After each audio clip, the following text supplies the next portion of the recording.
নমস্কার, শুভ সকাল। আজ 13ই জানুয়ারি মঙ্গলবার।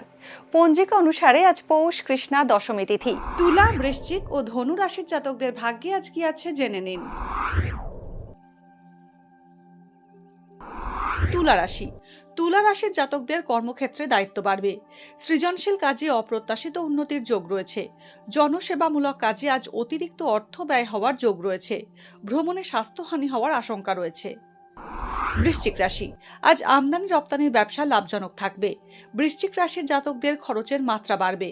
নতুন বাড়ি নির্মাণ বা কেনার সুযোগ আসতে পারে। পড়াশোনায় অমনোযোগ বাড়বে ছাত্রছাত্রীদের। জ্ঞাতি শত্রুতা বাড়বে।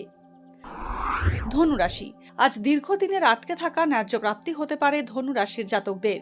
নতুন ব্যবসায়িক সংযোগ স্থাপন হতে পারে। কাছের কোনো বন্ধুর দ্বারা প্রতারিত হতে পারেন। গুরুজনের স্বাস্থ্যহানির কারণে অর্থ ব্যয় হতে পারে। প্রেমের সম্পর্কে জড়াতে পারেন।